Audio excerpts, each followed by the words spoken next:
Introducing Recorded Content, a podcast for small, scrappy B2B marketing teams who want to get the most out of podcasting. In each episode, we capture stories from industry experts and podcasters. Listen in and uncover what it takes to launch, run, and grow a successful B2B podcast. Check out and subscribe to the show on Spotify, Apple, or wherever you listen to your favorite shows. Let's jump in. Hey, this is Tristan. I'm the co-founder of Motion and your host for this episode of Recorded Content. Recorded Content is brought to you by Motion, a done-for-you podcast agency for small, scrappy B2B tech marketers. Now look, all of the marketing gurus say you should simply tell stories, and your content will be amazing. But most people don't know how to construct a story. The hero's journey and some of the other screenwriting techniques are hard to understand, especially for those involved in business. So that's why Park Howell has spent the last 10 years simplifying the complex process of storytelling through something called the ABT narrative framework. Park helps businesses tell their stories to grow sales, attract talent, and retain colleagues and customers. Park also runs one of the most popular podcasts on business storytelling. It's called The Business of Story. And in this episode, I chat with Park about how he developed a simple story structure and uncover how he helps businesses tell better stories through email, video, keynote presentations, and of course, podcasts. Well, Park, I thought I would start with the fact that I've been going through your book, Brand Bewitchery, your new book. And one of the things that jumped out at me is in the beginning, you talked about how there's one true superpower that everyone has, and that's storytelling. So I was curious to start with, why do you consider storytelling to be a superpower? Well, in all the research I've done, and by the way, Tristan, thank you for having me here. I really appreciate this. Yeah, for sure. One of the books that really stuck out to me is Noble Harari's Sapiens book. And if you haven't read it, it's just such a marvelous read, talking about why we human beings, Homo sapiens, have become the most aggressive, invasive species of all time. So much so we could potentially wipe our own species off the face of the world if we don't do something about it.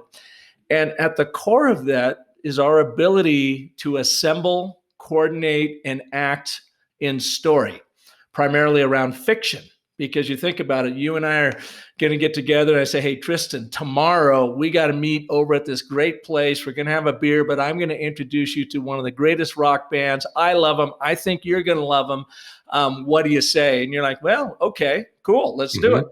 Meeting at 5:00 to get things rolling tomorrow. Well, that's a total fiction until it actually comes into reality.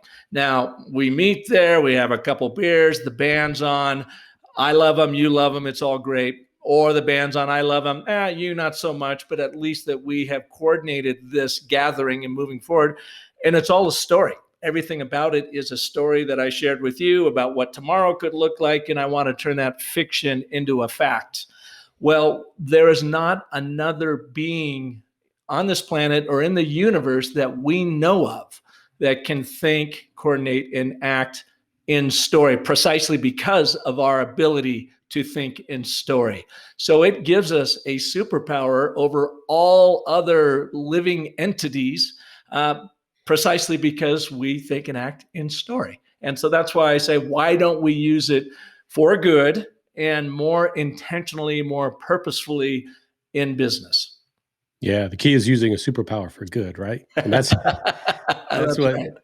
Yeah, that's what we're going to talk about a little bit more. And one thing, Park, you ran your own advertising agency for years. And one of the things that was also in the beginning of the book was how in 2006, I believe, after being in branding and advertising for something like 25 years, you had realized that advertising at that point in time, as it was defined, was broken, or it just was no longer working, right? So what did that mean exactly in that moment? Well, like everything, there's an evolution to it. And advertising is no different. And I was raised in the industry on traditional media.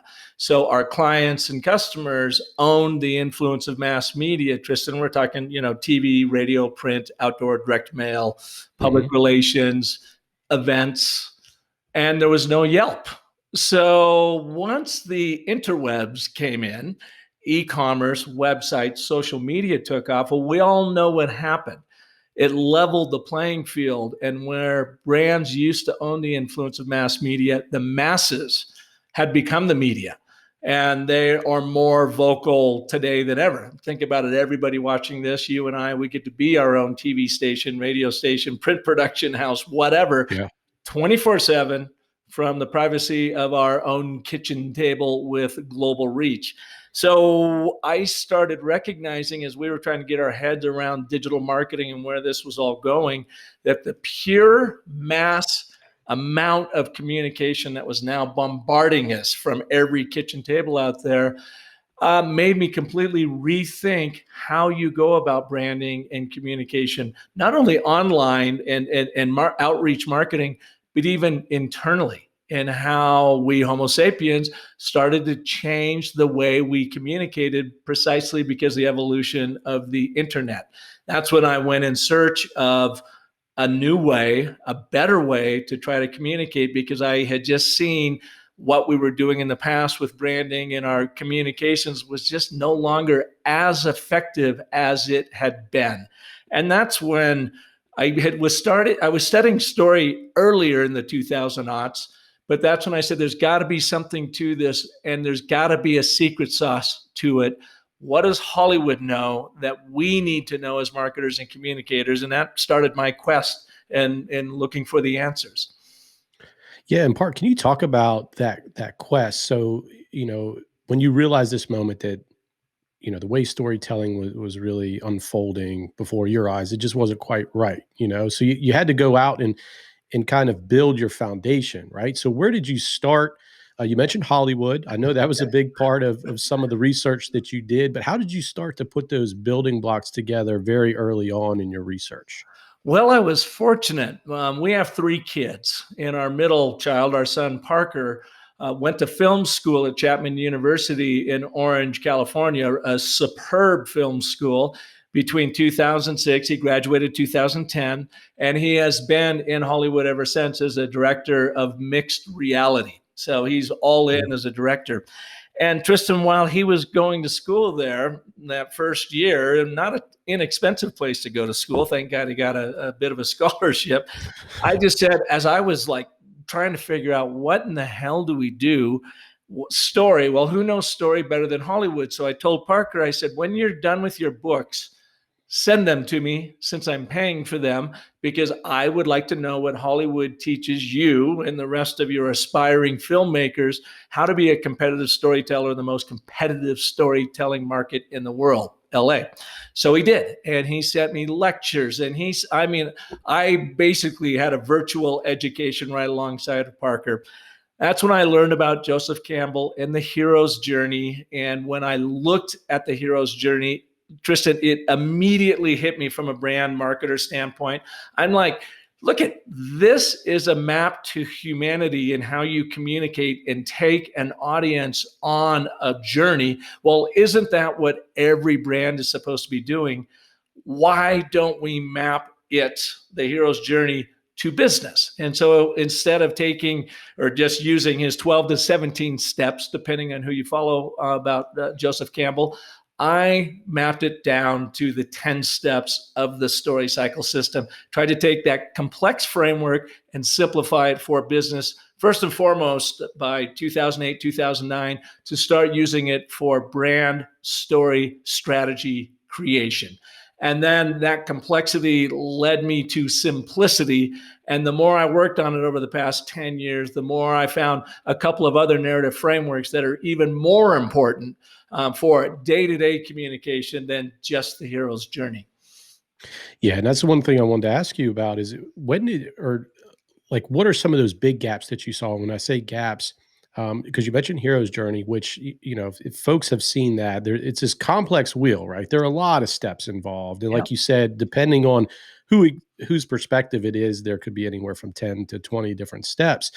And so you were looking for a way to apply storytelling framework to business, right? Yeah. So when you're looking at this, it looks very complicated, and people who are screenwriters study this for years before they develop that. So what were the gaps that you saw where you were like, hey, I understand this story. This resonates with me, but it doesn't have these applications on the business side. So what are some of those big gaps that you Yeah. saw when you were, researching all that stuff that your son gave you? Well, I thought once we did the story cycle system, we started applying it to brand strategy. I figured everybody would like, oh man, I totally get this. I'm all in. This is awesome. Well, they hadn't done the research that I had done. So I was the curse of the expert in this case. I had even gone to Robert McKee's famous 4-day screenwriting course called Yeah. Story to learn more about it. So a couple things happened. Once I got in and started working it to develop brands, the very first one I worked on is Clinica Adelante out of Arizona here. We changed them to Adelante Sustainable Healthcare, their story after 35 years. Well, Aveen Sethi Tafoya, their CEO, she got it intrinsically. She understood it. She didn't understand all the moving parts, but she knew it was right. And we crafted this story. They grew by 600%. And she will tell you is precisely because they got their story dialed in. Well, as I was doing this and building other brand story strategies for clients, I was getting the same reaction to it. Like, there's something here. This is really cool. I don't completely get it, nor do I have the time or the ambition to completely understand it. So just take me through the high level while you, Park, and your team work everything else. That was great and has been great. And I still do that for brand story strategy development. But when it comes down to actually applying it is when I use these two other frameworks to teach customers and clients how to now actually talk about this overall story that we've created through the story cycle system, but to make it really easy for them to do it. So my whole mission after this, and I did this exactly backwards in how I teach it. I took the complex and I simplified it right now down to the and, but, and therefore, or the ABT foundational narrative framework that I teach everybody, because that is the building block for all great storytellers. Yeah. And I love ABT. That's how we got introduced. I love that work. And I believe I saw it for the first time on one of your podcast episodes. And, I've been listening to your podcast for a while. And Oh, thank I you. think I had a post on LinkedIn. That's how we got connected. I Yeah. had a post about the ABT framework. And I just referenced that framework in that post to a client the other day. They were developing a video ad from the podcast that we produced. And I said, here's a great framework to start from. This will put all the major components that you need. And Yeah. it's just funny. I said that I was also connecting with you on the podcast. So she'll definitely listen to this one. That's for sure. Well, and for your viewers, really quick, those three major components are setup, problem, resolution, the basic 3-act structure of every great story. The beautiful thing about the ABT is you can use that story dynamic in under 15 to 20 seconds when you are trying to hook your audience in, because it sets up an aspirational statement of agreement with the and, but here's the problem that we're going to be solving for. Therefore, here's the rest of the story, basically. Yeah, I love it. And I'm going to get some finer details about ABT Yeah. here in a second. I did want to ask, as you're doing this research and you're starting to apply some of the techniques that you've become aware of, right? And that's those storytelling components that you were gathering, and you're putting this into practice. What did you see? Like, what is so hard for a marketer, or why is it so hard for a marketer to tell a good story? Well, let's first start with the story structures that you hear about all the time. And the same mistake I made almost 15 years ago now is here's the hero's journey. Just apply this and you'll be Hmm. great in your branding and marketing. And people go, what? And then you hear, here's the Pixar way, and so you take the Pixar way and you look at it and you go, what? Yeah. Here's, Blake's 15 steps to story. You look at it and you go, what? Unless you really apply your understanding, you're not a screenwriter. You're a business executive, a marketing communicator, a sales executive. And those things are like nearly impossible to apply. So I think why there is not more story going on in general is storytelling is difficult if you're trying to wing it. If you're just sitting there, what happens is if you're winging it, if you're not intentional about your storytelling, you default to features and facts and functions because that's what you've taught about your product or service. You think you're telling a story, but you're not. You're telling an exposition, which is act one of the story, which is and you're boring your audience, your prospect, your buyer to death. And all you got to do is why story? Well, when was the last time you were bored into buying anything? Yeah. So that's why story. It's hard unless you practice it, and you got to practice it every day. That's why I didn't bail on my 10-step story cycle system, still use it for long-form communication and story strategy, but I boiled it down to the ABT because everybody can grasp that. And that gives you that functional start to build upon. Yeah. And Park, what drew you to that? Because it was Randy Olson, I believe, right? And you've had him on a couple of episodes, and that's actually one of the first episodes that I found. And so what immediately drew you to the ABT framework of Randy, and now that you all have even become good friends? Yeah. Right? In fact, we just co-authored a book that will be out by the time this goes live. I believe it'll be out August 2nd, called The Narrative Gym for Business. And it's how to apply the ABT in your business. But yeah, when I was doing my due diligence, Tristan, and now let's go back to 2012, early 2013.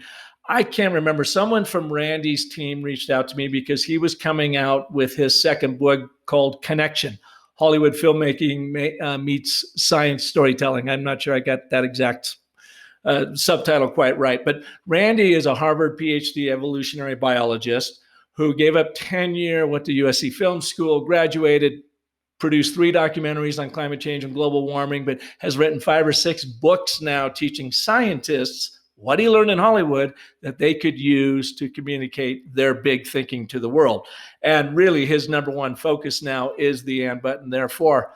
I learned about it in reading his preview copy of his second book called Connection back in 2013. And Tristan, it was when I saw that little framework. I mean, my whole life in branding is always about taking the complex of a client's offering and make it as simple and digestible as possible and creative and clever to hook an audience from as quickly as possible. So my brain was already wired for this. And when I saw the ABT, I'm like, oh my God, that's like the DNA of story, I started calling it. And Randy goes, I'm the evolutionary biologist. I should have come up with that. But it is so powerful. And that's when I started looking at it and thought, it's so simple. Could it really be that powerful? So the skeptic in me started looking, where else have we seen it in our lifetime? Well, virtually every nursery rhyme is written in an and, but, and therefore framework, which makes them, iconic, memorable. Little Miss Muffet sat on her tuffet and she was eating her curds and whey. That's act 1. But along came a spider who sat down beside her. Act 2, complication. Our brain now, our cause and effect brain is like, well, what the hell happened? Therefore, frighten Miss Muffet away. I mean, just you can apply it to everything. You then look forward. The Gettysburg Address is a perfect and, but, and therefore. We have a great and mighty nation, but now we're embroiled in a civil war. Therefore, we need to bring this country back together to save our, country. 2 minutes is the length of the Gettysburg Address, and yet it is one of the most iconic leadership addresses ever. And then just look at even modern day pop music and entertainment. Carly Rae's Call Me Maybe. Now that I said that, it's already playing in your viewer's mind. It sure is. Yeah. Just sing the chorus to yourself, and there's the and, but, and therefore. That video has over 1.3 billion views on YouTube. Is it because it has the ABT in the chorus? Well, it's pretty catchy. Did they know about the ABT and put it in the chorus? No, they're just good, intuitive storyteller lyricists. Our job is to make business folks move from being intuitive Homo sapien storytelling monkeys into intentional storytellers to grow their businesses, expand their sales opportunities, and really position, differentiate their brand in the market. And Park, with that framework, 3-part framework, the but is the most important part, right? And that is actually what is missing from a lot of stories. Can you talk about why? And I even think this was in one of your podcast episodes where you had mentioned, or a guest had mentioned, that but might be the most important word in the entire English language. Can you talk about that? Yeah, and we have done a lot of research, Randy, more than I in this, but working with a lot of his other academic and science writers. And we have determined that but is that single most powerful word that triggers the limbic system because it indicates change. You want this, and it's important to you because of this, but you don't have it because of this. Therefore, here's how we're going to help you get it. Now, just last week, I was responding to someone on LinkedIn who they were saying, take but out of your business leadership vernacular. Never, ever, ever use the word but. And I had to push back. Now, in one point, they're right. If you're in a leadership role and you're saying, hey, Tristan, it's been great having you here at XYZ company for your first year. This is your annual review. Everybody loves you here and your productivity is just absolutely amazing. But well, what has happened? I've just negated everything that I am, working with you on. So that is where you don't want to use a but. Yeah. But if you are selling anything, but is the most critical word, because in that ABT, you're going to be talking about your customer or buyer and what it is that they want. But here's why they don't currently have it. Therefore, here's how you're going to get it. Without the but, you have no story, because that is the complication. That's the conflict. That is what arouses our attention. And then we pay it off with our solution in the therefore statement. Yeah.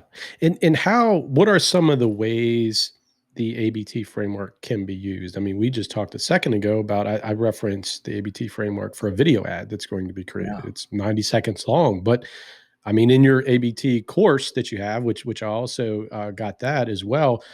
I mean, you had talked about using that for landing pages and even emails per se. So can you walk us through, like, how can you apply the ABT framework across all kinds of different content for marketing and sales purposes? Well, and that's the beautiful thing about it. And one of the best examples of it is just recently I've been working with the Home Depot and their internal sales team. And the sponsor that brought me in told the folks, said, yes, this is a framework we're going to use for selling in our presentations. Use it to start a presentation, use it to make your sales points in our marketing, in our landing pages. But he said, I also want you to grow as just a pure personal communicator using this framework. So I have asked people to use them in their emails. I asked them, you can really use it anytime you are sitting across from someone and you're trying to get them to see your point of view from their point of view. So you can use it everywhere. Now, when I do my online sessions, I will often, regardless of the company, just go to one of their landing pages and pull it up and see how they've written, and really go to any landing page and they're pretty much blah, blah, blah, blah, blah, all about me. And I will rewrite it as an ABT from their reader's perspective. It will always be at least a third shorter, sometimes a half shorter. It will use those dynamics of setup, problem, resolution, and button, therefore. And when I reveal it to the crowd, it's like a magic trick. I mean, they almost go, oh my God, I feel it. I mean, you feel the story tension now from this silly little landing page that is just simply using this framework. So it is ubiquitous in communication. And I ask people, when you learn about the ABT and start working on it, there's 3 things I want you to do. I want you to write 3 emails every single day from here for the rest of your life that begin with an ABT, because it's like a storytelling dumbbell. It will strengthen your narrative intuition of problem solution dynamic, which every brander, marketer, salespeople, especially in the B2B world, needs. And then I say, once you get this down, go and teach 2 people about the ABT, because you don't know what you don't know until you teach it. I learned that as a professor at Arizona State University. And then finally, apply it to one major communications challenge you have on your plate right now. Maybe you're going to be starting a presentation with it, or you need to get a real super focus on that internet TV spot that you're creating, or maybe you got a 3-minute video. Instead of, wallowing around trying to figure out what that absolute core theme is, begin by writing yourself an ABT, and then see how you could even use that as your intro script to leading in. What you're doing is hooking the limbic subconscious primal part of your audience's brain. And that is what I've learned from Hollywood and from Robert McKee, the famous screenwriting coach. It's that part of the brain where all of the real buying decisions are being made. I love it. In Park, you talked about how you're teaching people how to apply this ABT framework. And one of the things I want to ask you is I've heard some folks say he or she is just a natural storyteller. Like I could never tell a story like that. They're a natural storyteller. So can anyone be a good storyteller in your opinion? Well, we all are natural storytellers, but we all, most of us have 2 legs and we can run. Some people run faster than the others, some people are better at it than others. I was just down in Alabama working with Southern Nuclear and their nuclear engineers on storytelling and their managers. And there's something about the Southeast of America that I have just experienced time and time again. Those people are natural storytellers. They just sit down and the stories just roll out of them. Probably a little bit of nurture and nature down there.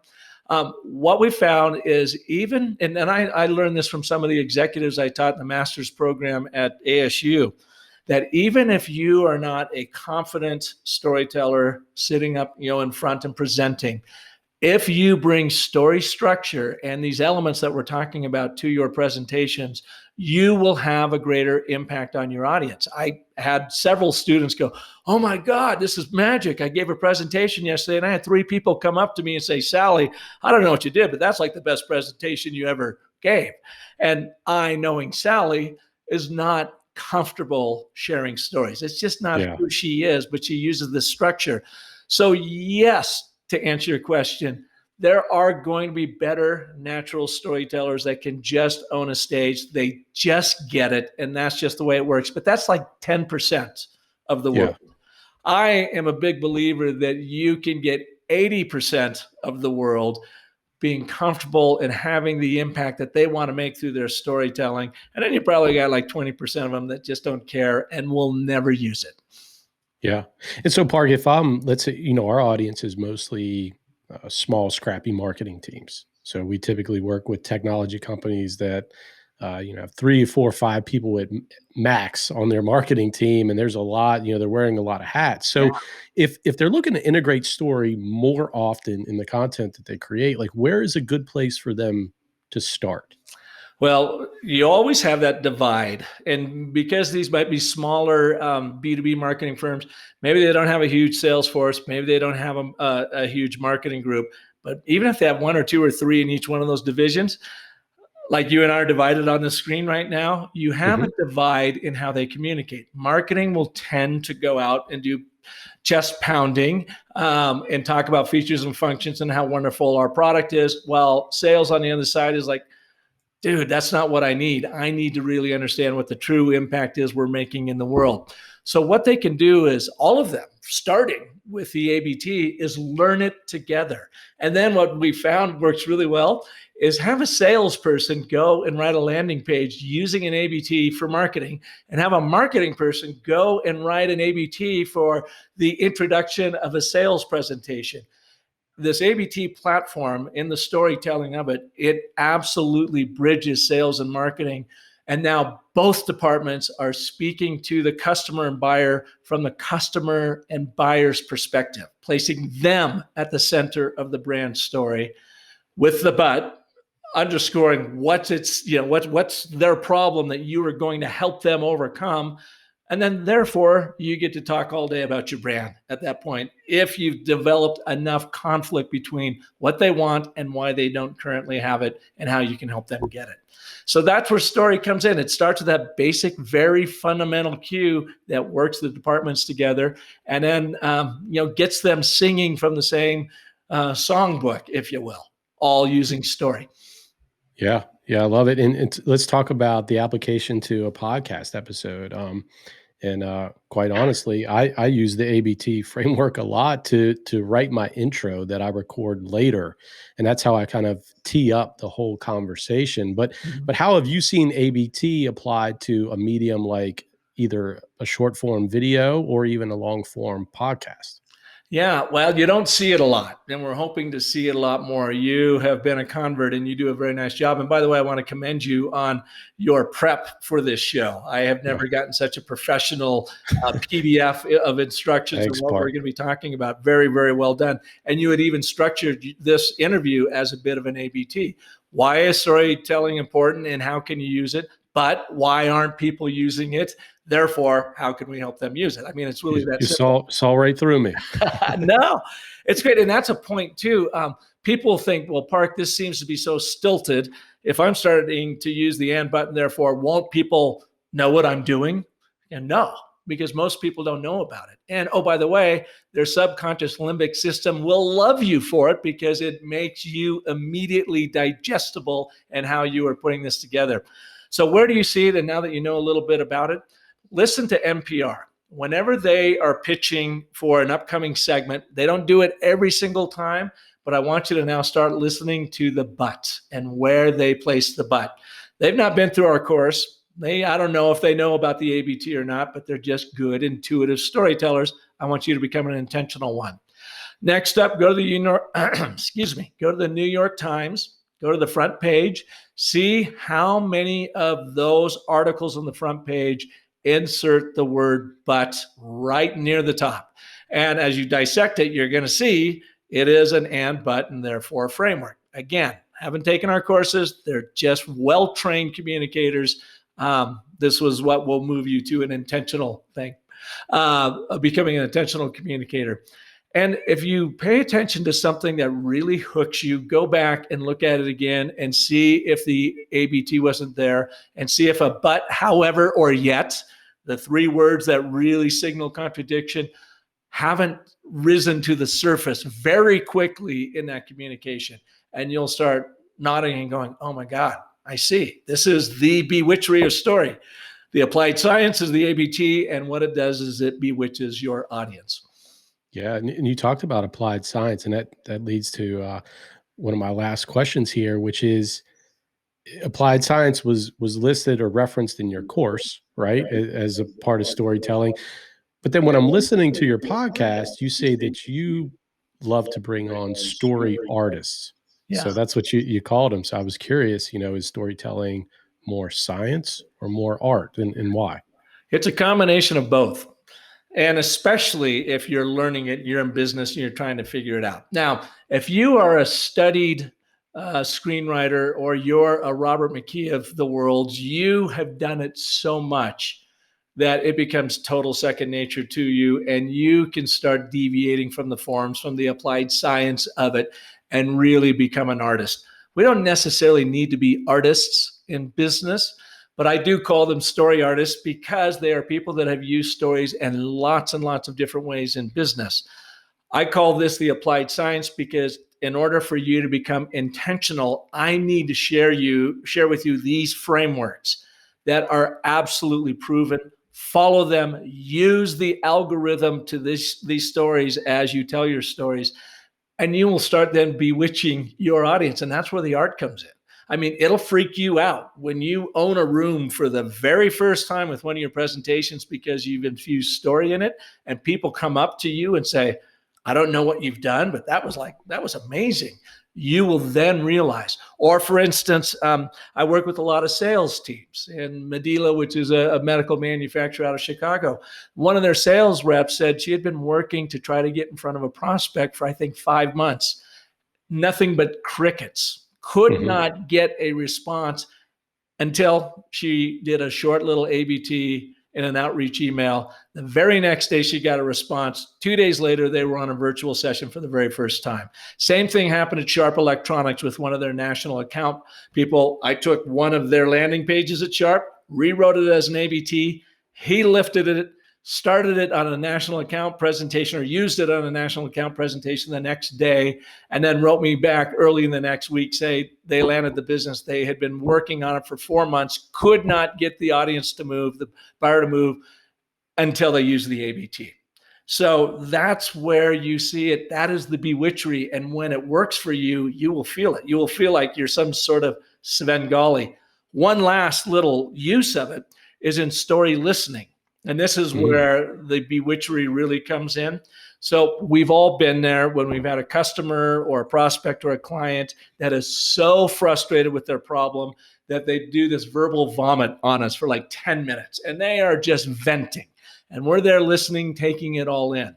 Here's what you do. As you're taking copious notes and really listening, you start filtering that through an ABT. And when they are done, they're taking a breath, you say, okay, Tristan, here's what I heard you say.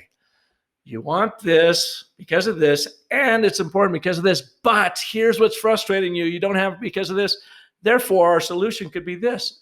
And you can repeat back to them in, again, 20 seconds, what they had just spent 10 minutes telling you, and 3 things happen. Number one, they'll go, oh my God, you said that better than I did.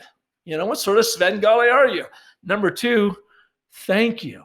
You finally listened, not you, but someone finally listened, because how often do we go through life and people aren't listening to us? You listened to me. Thank you. And then the third, and maybe the most important thing, is they'll say, you said that so well, I realized that I left out one other important detail. And then when they share that important detail with you, that's usually the real problem you're solving. Yeah. Everything else has been symptoms. Now you get down to what the real core issue is. That's the power of the ABT as a listening tool. I love it. I haven't really uncovered the story listening component. So I learned something brand new for sure here. Yeah. Try it next time, Tristan. It's really awesome. Yeah. Brand new application. And it sounds like, you're working with a lot of sales teams, and that is one of the most important things for sales folks, right? When you're having those deep conversations, you're trying to uncover the but or the challenge or the major pain there. And a lot of sales folks struggle with that. They don't really know how to then rephrase it and get it into a position where both people are on common ground. Yeah. Because really every brand, what are we in the business for? To solve a problem. Yeah. We are in the wish fulfillment business of solving my problem. That's what it ultimately comes down to. Christopher Volker, in his book, The Writer's Journey, and I totally butchered his last name. That's not quite right. I'm getting there. As I mentioned before, I came from the optometrist, so I've got like these crazy eyes because I'm all dilated. My brain's a little dilated too. But in The Writer's Journey, he talks about really stories, and the storyteller is in the wish granting business, because when you tell a story, you are connecting on that ethereal, emotional level with people. And as businesses are in the problem-solving business, they're really ultimately in the wish-granting business, because in that problem is emotional angst. And when you solve that physical problem for them, you relieve them of that angst and provide opportunity, optimism, freedom to your customer. And that's what we're in the business for. But unless we uncover what that problem is, the rest of it doesn't matter. Yeah, it all goes back to the but. That is right. The big but. All right. Well, Park, that's a great spot to end. And lastly, I wanted to ask you, so where should people go to learn more about you, what you're doing, and perhaps the ABT framework as well? Well, that's where I wear my logo, businessofstory.com. Go and check it out there.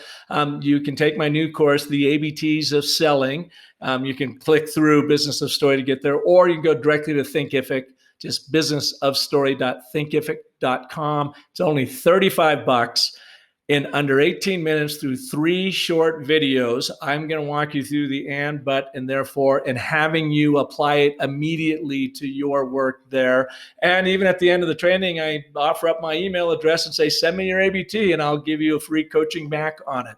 And then, of course, I'm very excited about the book co-authored with Dr. Randy Olson, The Narrative Gym for Business. He wrote The Narrative Gym a year ago as we have been working with the science and academic community. And it was a generic approach to how to use the ABT. And it was more focused on science and academia.